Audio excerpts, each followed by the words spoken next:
200 years ago in Europe, printmakers developed a technology of making printed images of such a high resolution that the finest marks were as small as the wavelength of visible light. The technique is called aquatint, and in the hands of an artist can produce tones ranging from the subtlest grays to the richest of blacks. A century later, a number of philosophers, artists, and dreamers put together the beginnings of photography. When these two systems were joined in the printing technique called photogravure, printing was at its highest quality and in its greatest moment. These are photographic images of nature and people made by photogravure. These pictures show the fascination that the people who made them felt for the subjects. There is fascination and also nostalgia. Image making like this was influenced by the romantic viewpoint of the times, an emphasis on the redemptive power of nature and a preoccupation with change and loss. The industry of the time was altering the way of life of Europeans and would very rapidly alter the rest of the world. The sense of nostalgia in these times is the result of this awareness of these changes. It was well warranted.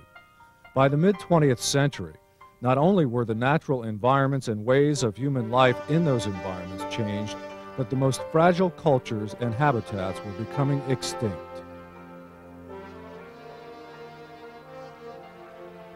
The leveling effect of technological change affected this printing technique as well.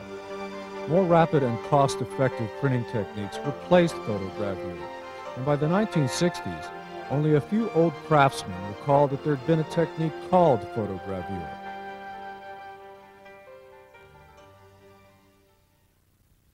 This is a film about special research in the visual arts at Graphicstudio. Graphicstudio is a printing and research facility at the College of Fine Arts at the University of South Florida in Tampa. Graphicstudio is dedicated to collaborations between artists and experts in printing and materials. Its mission is the development and preservation of the technical methods of making the most permanent and finely resolved images possible. Gravure, which gave the world these wonderful images, has been the subject of intense study at Graphicstudio.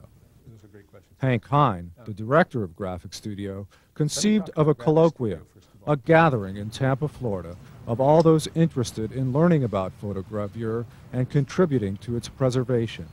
Graphicstudio is a very unique organization in American printing and art research. It was founded 25 years ago at the University of South Florida and had the unique idea of contributing to education by bringing in artists and demonstrating the creative process of making artworks in collaboration with printers for the benefit of the community. The result of this was that new artworks would be made in the community and they would have their own life and viability. Such artists as Robert Rauschenberg, Jim Dine, Robert Mapplethorpe, James Rosenquist, William Burroughs, and many, many others have made this place what it widely is known for, both the caliber of individuals who choose to work here and also for its serious contributions to modern art, particularly in the area of printmaking techniques.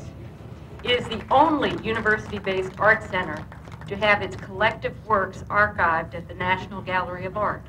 So Graphicstudio had the good fortune, and really due to SAF's wisdom and connections, to make some of the most interesting art of the era. So I was brought into Graphicstudio to carry on the great traditions of Graphicstudio and to try to find new directions for the future.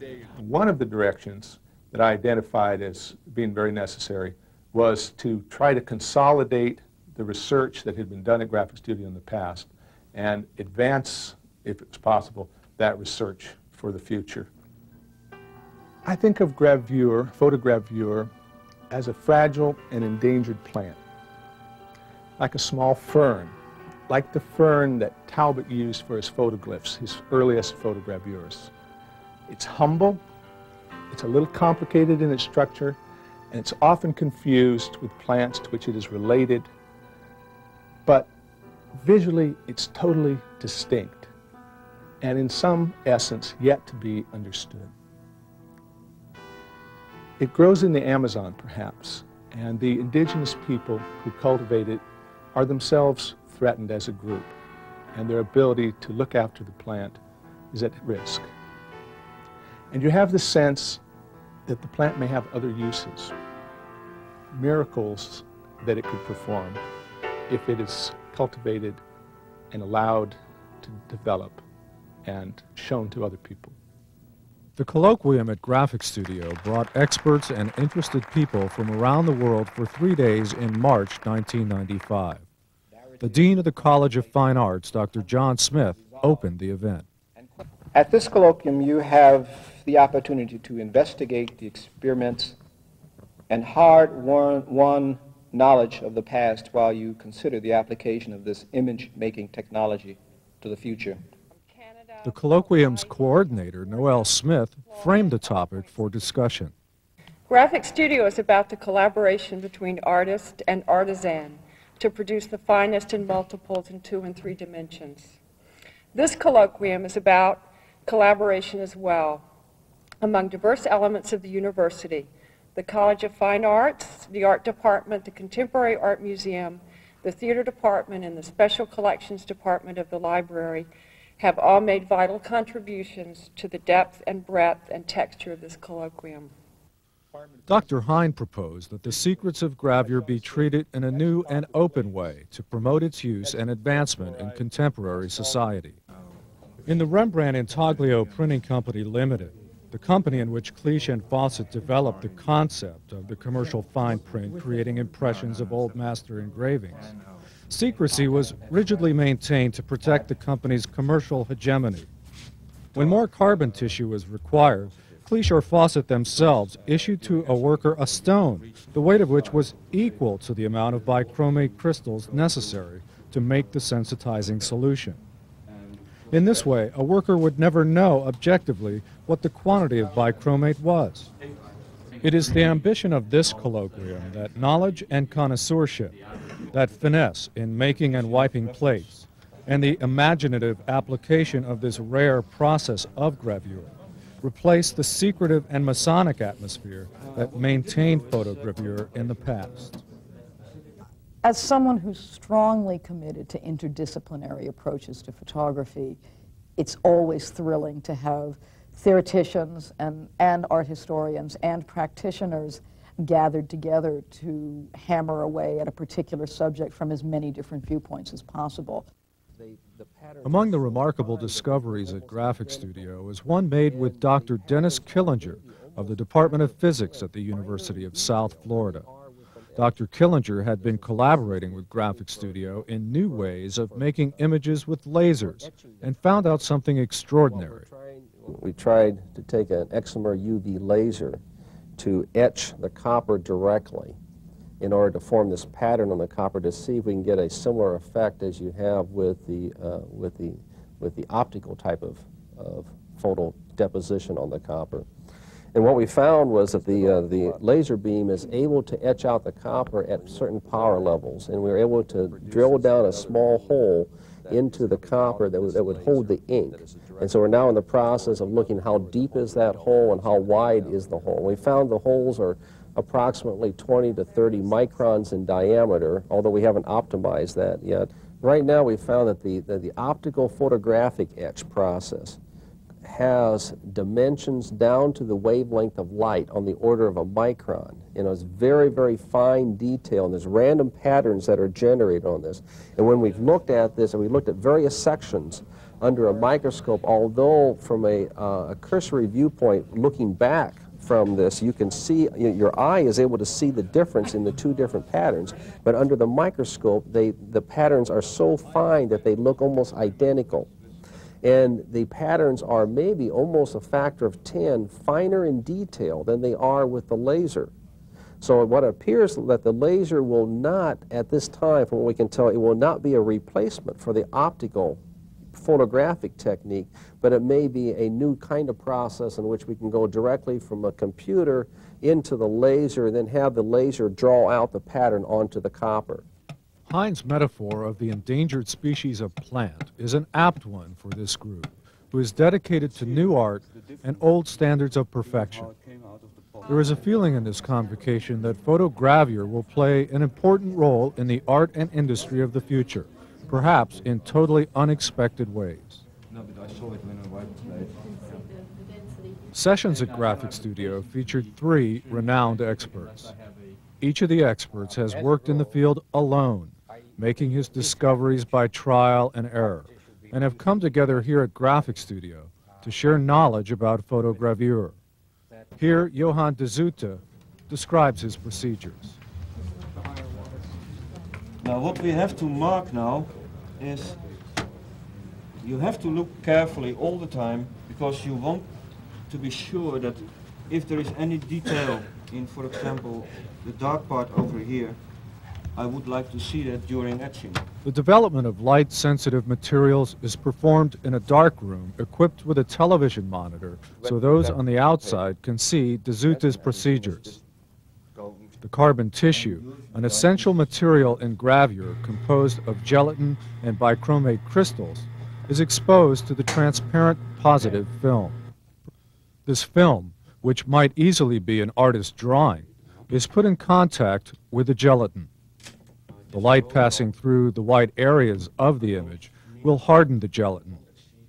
The dark areas of the film will prevent the light from reaching those areas on the gelatin, and that part of the gelatin will remain soft and later be washed away to allow the etching of the copper plate. And that's something you can't learn. You can only learn in practice by doing so. And what I did when I started is making plates of the same negative or the same positive in that case, and etch it all over and over again. And I made records of how long it was in the first bath, how long it was in the second solution, how long it was in the third, and etc. And then print it and then see the differences. And so you gain some, it's a quicker way to gain experience when you use one plate and etch it over and over again. But it costs a lot of material and it costs a lot of time, of course. To reproduce that into a plate is a matter of etching, and etching a plate takes about something between 10 or 20 minutes. And then you've got all your tones in the plate, and that's a miracle. And this miracle still strikes me every time I etch a plate. Like Johan de Zoete, photogravure specialist John Goodman came upon his knowledge in a hard-won personal legacy of discovery. In 1976, when I began, I didn't know anybody else doing photogravure. I wasn't able to contact anybody else doing photogravure. And the stipulation of the fellowship were for a year of independent study and travel abroad. So I left America and went to Europe, carrying some of the materials with me. Was able ultimately to find a situation to work in after being unable to find an old master photogravurist or photogravure engraver still working. Learning photogravure has been it's been an incredible adventure and life quest for me, in that the work that I've done, I've been able to sort of take a personal physical promenade through the history of photography. Deli Sacilotto was technical director of Graphicstudio from 1984 to 1988. He had distinguished himself by his experimental spirit and his scholarship since being a young investigator in printmaking. Over a year and a half of printing in the evenings and on weekends when the press wasn't used, I printed over 400 different plates and about 18 impressions of each plate. So there's probably a total of over 5,000 impressions, all during this time. It was fascinating at the time. I'm looking at these plates, wiping the plates, inking them, and thinking not only are the images quite fantastic, but this process is amazing. I mean, how did they make these plates? Just at the time, I know photography also was becoming more and more of an art form, and people, Rauschenberg had used it a lot, and so had a lot of other people, and I thought it'd be great to know this technique. So I'd go to the New York Public Library, Avery and Butler, and at Columbia University, and just do some research and find out, and there I found not only books with reproductions of photogravures, but some technical manuals that allowed me to start some experiments.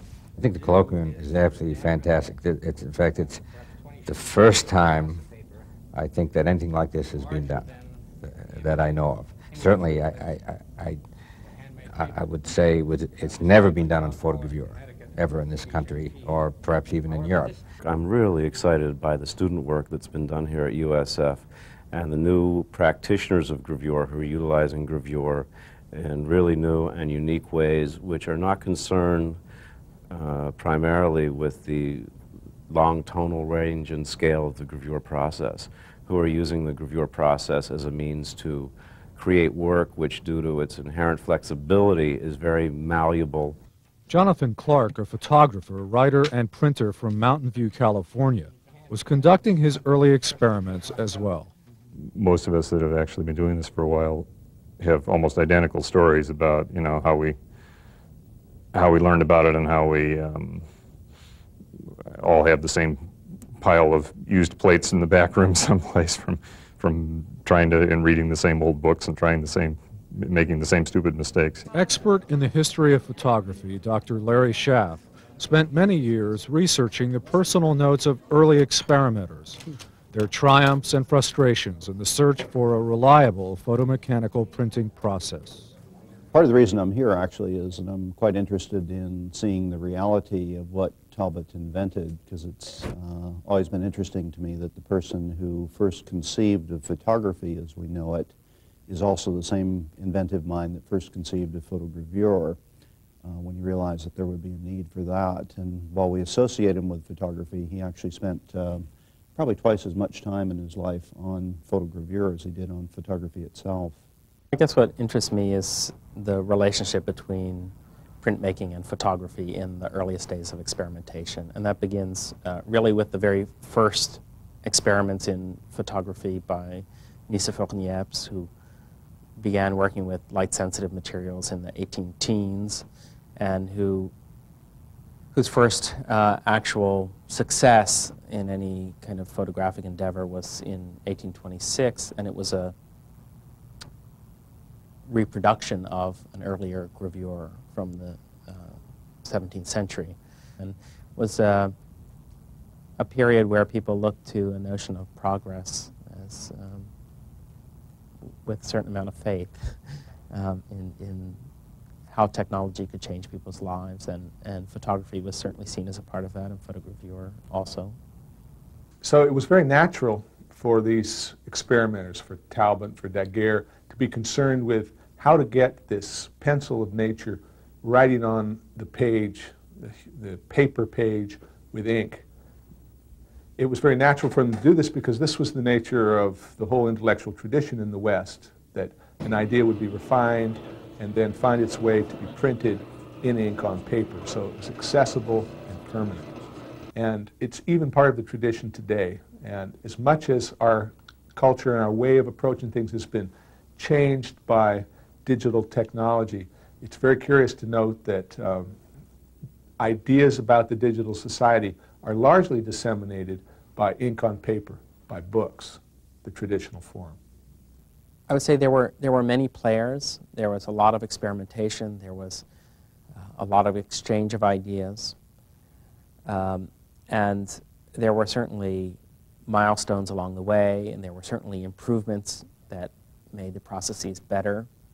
But I'd say the forces were more important, the forces of a kind of belief in technology, a kind of desire to find the commercial applications of photography, the desire to bring this new medium into a role in terms of the dissemination of information and documentation. a desire to change the way that books were produced, that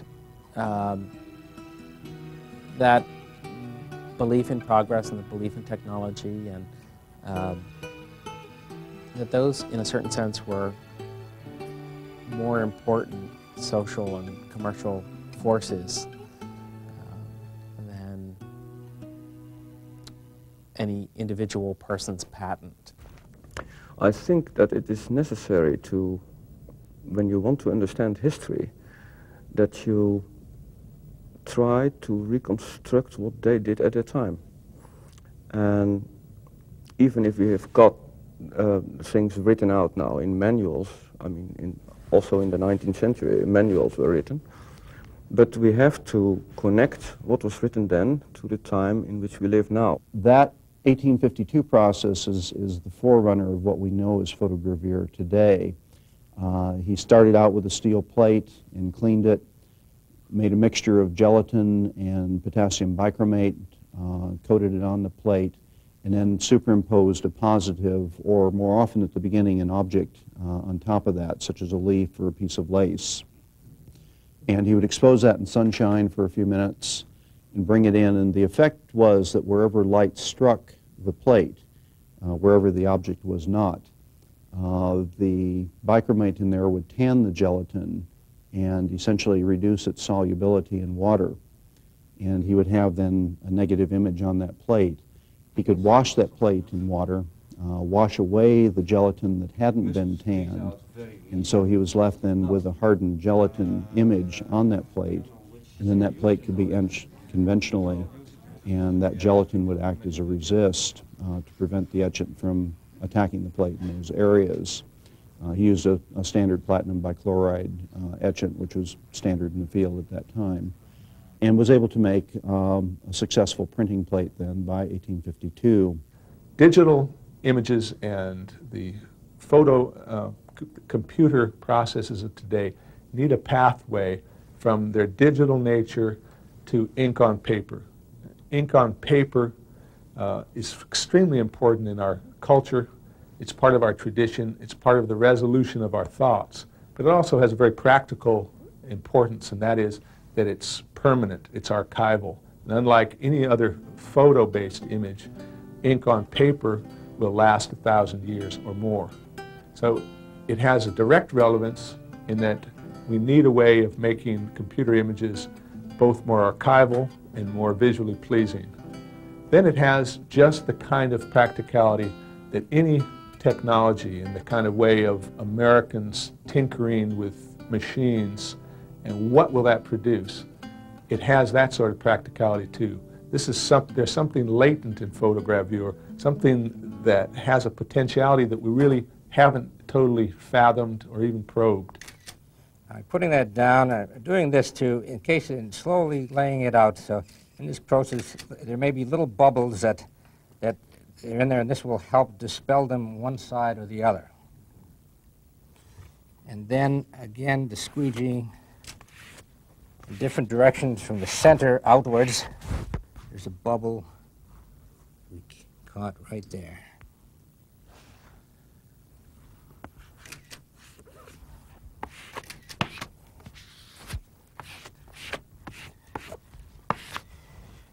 In addition to the technical qualities of the images, there's a romance in the handwork and exacting procedures that appeals to a late 20th century sensibility, eager to regain a human-centered perspective empowered by technological possibility. We're in a society that we're being very accustomed to the rushness and the fastness of everything, you know, the instant gratification. And I think that the beauty of the process is going back to the old way of working, which is much slower, is much paying attention to details, to building up the image out of layers and layers of information that you apply to it. The photogravure is very special. It's ink on paper. It's a three-dimensional ink image on paper being printed from an intaglio plate, meaning that the plate is etched to various depths. The plate carries various thicknesses of ink in order to create the tones involved. And that matte relief surface has a particular effect on the viewer. And so, to me, it's not just a way of creating images, it's a way of giving people an experience. Time after time, I have people look at the work that I've done, whether my own work or other things, and they come back to me a couple of days later and they've said they've dreamt about these things. And if you can get somebody to dream about something that you've created, I think you're touching them in a pretty nice place. Photogravure, this rare species which is being rescued at the University of South Florida's Graphicstudio, the Institute for Research in Art, may be found to have new uses for technology and commercial printing, but it has been shown to provide one of the most lasting and compelling methods of recording human experience ever invented. After the research and the endless experimentation of these pioneers, we are left with the simple beauty and joy which the world, and our encounter with it through this process, yields.